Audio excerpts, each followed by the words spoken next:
आपने अब तक प्यार में धोखे की दर्जनों कहानियां सुनी होंगी, मगर आज आपको जो सच्ची घटना की पूरी कहानी बताने जा रहे हैं उसके बारे में आपने शायद ही सुना होगा। भले ही आज ये कहानी गुमनामी है, मगर एक समय इस केस के लिए उत्तर प्रदेश में बहुत ज्यादा धूम मची थी। इस केस ने बहुत सुर्खियां बटोरी थी। इस केस को तब KM नानावती केस भी करार कर दिया गया था। ये पूरी कहानी लखनऊ के एक डॉक्टर हरिओम गौतम और लखनऊ की एक बेहद ही रईस घराने से ताल्लुक रखने वाली लड़की शमीम रहमानी की है।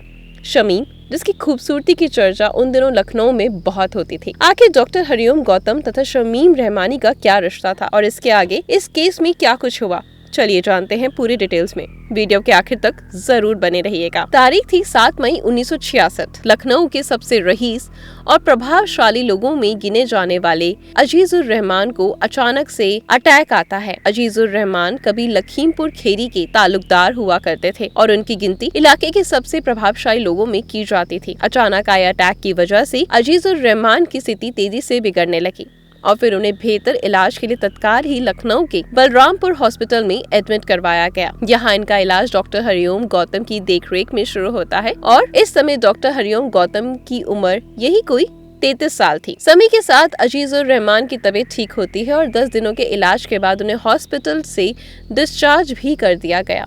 मगर इलाज के दौरान 10 दिनों में कुछ ऐसा होता है जिसकी किसी ने कल्पना भी नहीं करी थी। दरअसल अजीजुर रहमान के 3 बच्चे थे, 2 बेटा और 1 बेटी। दोनों बेटे उन दिनों व्यापार और पॉलिटिक्स में तेजी से अपने कदम बढ़ा रहे थे, जबकि बेटी भी पढ़ाई में काफी अच्छी थी। 22 साल की बेटी का नाम शमीम रहमानी था। जब रहमान हॉस्पिटल में एडमिट थे तो पिता से मिलने परिवार के साथ एक दिन शमीम रहमानी भी हॉस्पिटल आती है। यहाँ आते ही रहमान का इलाज कर रहे डॉक्टर हरिओम गौतम की नजर शमीम रहमानी पर पड़ती है। पहली ही नजर में डॉक्टर गौतम शमीम रहमानी को पसंद करने लगते हैं और गौतम भी काफी हैंडसम था, ऊपर से डॉक्टर भी, इसलिए शमीम रहमानी भी उससे खुलकर बातें करने लगती है।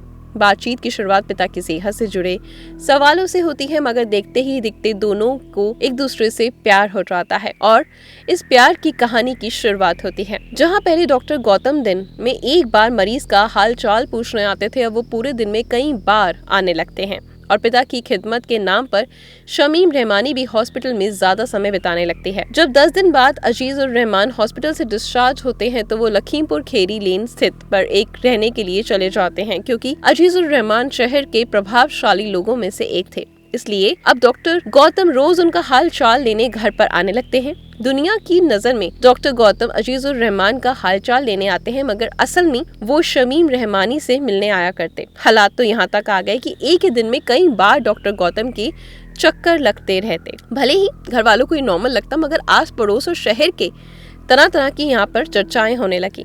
कुछ पड़ोसी और रिश्तेदार डॉक्टर के इतना आने जाने पर ऑब्जेक्शन करने लगे, मगर घर वालों को कोई फर्क नहीं पड़ा और डॉक्टर का आना जाना यूं ही लगा रहा। रोज रोज के आने से होता ये कि डॉक्टर गौतम और शमीम रहमानी दूसरे के लिए पागल से हो गए, एक दूसरे के साथ जीने मरने की कस्में खाने लगे। समय यूं बीतता जाता इन दोनों का प्यार नई ऊंचाइयों को छू रहा था, मगर एक चीज थी जो इन दोनों के प्यार के आड़े आ रही थी और वो थी दोनों का धर्म।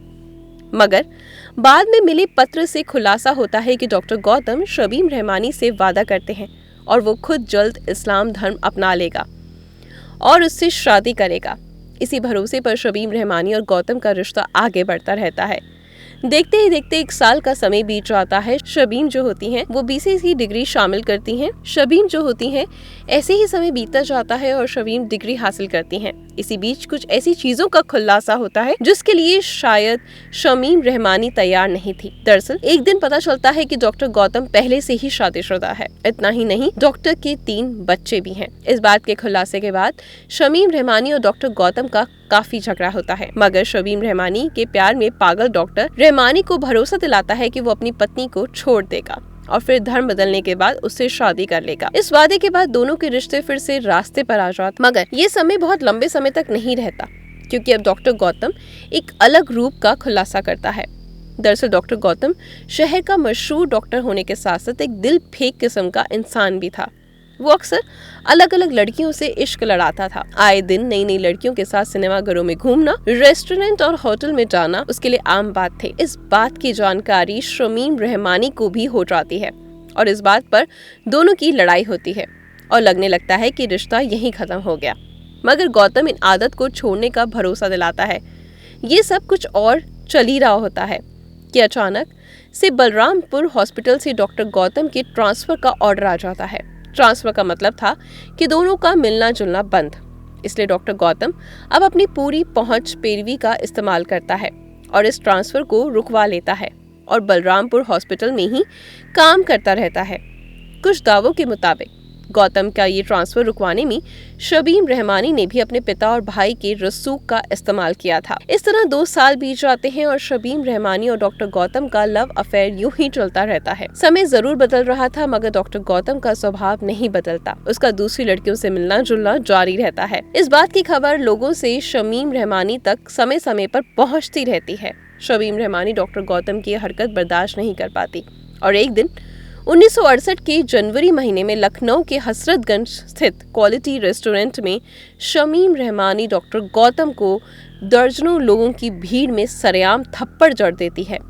यहाँ लगने लगता है कि दोनों का रिश्ता खत्म हो जाएगा, मगर चीजें फिर से संभलती हैं और दोनों का मिलना जुलना उठना बैठना जारी रहता है। गौतम रहमानी को अपने स्कूटर से भी घुमाने लगता है। कुछ महीनों तक इन दोनों का रिश्ता फिर से ठीक चलता है, मगर 1968 के जुलाई महीने में कुछ ऐसा होता है कि इन दोनों के रिश्तों में फिर से तूफान खड़ा हो जाता है। दरअसल रहमानी के भाई आमिर अहमद का नौकर गणेश शबीम रहमानी को खबर देता है कि उसने शहर में देखा है कि डॉक्टर गौतम किसी लड़की को अपने स्कूटर पर घुमा रहा था। कुछ ही समय पहले डॉक्टर गौतम ने रहमानी को भरोसा दिलाया था कि अब वो किसी लड़की से नहीं मिलेगा, मगर जब शबीम रहमानी ये सुनती है कि डॉक्टर गौतम फिर से किसी को घुमा रहा था तो उसका गुस्सा 7वें आसमान पर चला जाता है। वो अगले दिन यानी 10 जुलाई 1968 को डॉक्टर गौतम को मिलने के लिए बुलाती है और फिर दोनों में इसी बात को लेकर बहुत ज्यादा झगड़ा होता है। झगड़े के बाद डॉक्टर गौतम अपने घर चला जाता है, मगर अगले दिन यानी 11 जुलाई को शाम के लगभग 3 बजे फिर से शबीम रहमानी के घर आता है। यहाँ इन दोनों में कुछ ऐसी बातें होती हैं कि अब लगने लगता है कि शबीम रहमानी और डॉक्टर गौतम का रिश्ता यहीं पर खत्म हो जाएगा।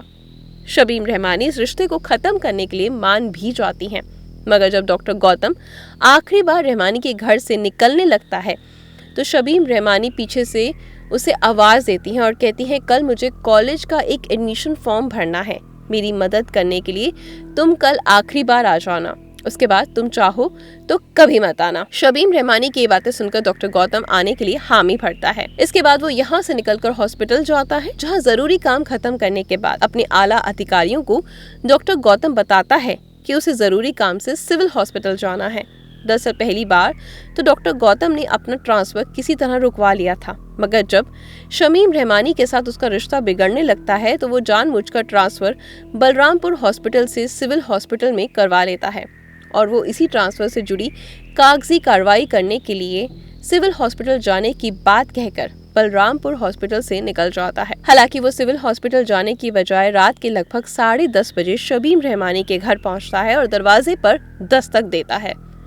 दरवाजे पर दस्तक की आवाज सुनते ही शबीम रहमानी घर से बाहर निकलती है और हवेली का पश्चिमी दरवाजा खोलती हैं, जो ड्राइंग रूम से लगा हुआ था। ड्राइंग रूम से शबीम रहमानी का कमरा था, जबकि ड्राइंग रूम में पश्चिम की तरफ एक और कमरा था जिसमें शबीम रहमानी के परिवार के दूसरे सदस्य रहते थे। शबीम रहमानी द्वारा दरवाजा खोलते ही डॉक्टर गौतम ड्राइंग रूम में दाखिल हो जाता है और यहीं पर शबीम रहमानी तथा डॉक्टर गौतम की लगभग 20 मिनट तक बातचीत होती है। ये बातचीत बहुत सामान्य नहीं थी, क्योंकि बीच बीच में दोनों के एक दूसरे पर चिल्ला रहे थे और इस चीखने चिल्लाने की आवाज बाहर सोए घर के नौकर तक भी चली जाती है। इसी बहस के बीच 11 बजे के आसपास घर के बाहर बरामदे पर सोए पड़ोसी कालिका प्रसाद को अचानक से 2 गोली चलने की आवाज आती है। इसके अलावा इनका रामकृष्ण त्रिपाठी नाम का एक नौकर भी था, जो गोली की आवाज सुनते ही भागते हुए ड्राइंग रूम में आता है। ड्राइंग रूम में आते ही वो देखता है कि डॉक्टर गौतम खून से लथपथ नीचे पड़ा हुआ है। उसके शरीर का आधा हिस्सा कमरे में है, जबकि आधा हिस्सा ड्राइंग रूम में। रामकृष्ण त्रिपाठी ये भी देखता है कि शबीम रहमानी दाहिने हाथे बंदूक लेकर भागते हुए दूसरे कमरे में जा रही हैं। किसी को कुछ भी समझ नहीं आ रहा था कि क्या किया जाए। इसी के बाद घर का एक सदस्य शबीम रहमानी के भाई आमिर अहमद के घर पर साइकिल से भागते हुए जाता है और डॉक्टर गौतम के मरने की जानकारी उसे देता है। इसके बाद वो पास के केसरबाग कोतावली में जाता है और रात के लगभग 1:30 बजे इस घटना की जानकारी पुलिस को देता है। मामले की जानकारी होते ही पुलिस भी मौके पर आती है, क्योंकि एक बेहद ही हाई प्रोफाइल घराने का मामला था, इसलिए पुलिस वाले अपने बहुत ही सावधानी के साथ सबूत इकट्ठा करते हैं। इसके अलावा गवाहों के बयान भी दर्ज किए जाते हैं। जब शबीम रहमानी से पूछताछ की जाती है और अब एक बेहद ही चौंकाने वाला खुलासा होता है। शबीम रहमानी पुलिस पूछताछ में बताती है कि मैंने डॉक्टर गौतम को नहीं मारा, बल्कि हम दोनों एक दूसरे से प्यार करते थे। हम दोनों बहुत जल्द शादी करने वाले थे। एक तरफ गवाह का बयान ये था कि गोली चलाते तो किसी को नहीं देखा, मगर गोली चलने के बाद उसने बंदूक शबीम रहमानी के हाथ में देखी थी। दूसरी तरफ शबीम रहमानी कहती है कि गोली उसने नहीं चलाई। तो अब सवाल था कि आखिर गोली किसने चलाई। यहाँ पर इस केस में एंट्री होती है शबीम रहमानी के कजन ब्रदर इकबाल उद्दीन खान की। गोली की आवाज आने के बाद घर में जो दूसरे व्यक्ति को देखा गया वो इकबाल खान ही था। इकबाल खान शबीम रहमानी से बहुत ज्यादा प्यार करता था और वो शादी भी करना चाहता था, मगर शबीम डॉक्टर गौतम से शादी करना चाहती थी। इस खुलासे के बाद कहा जाता है कि जब रात के अंधेरे में शबीम रहमानी और डॉक्टर गौतम को इकबाल ने एक साथ देखा तो अपने आपा खो दिया और गुस्से में आकर उसी डॉक्टर गौतम पर गोली चला दी, जिससे उसकी मौत हो गई। शबीम रहमानी के परिवार वाले भी इकबाल को ही दोषी मानते हैं।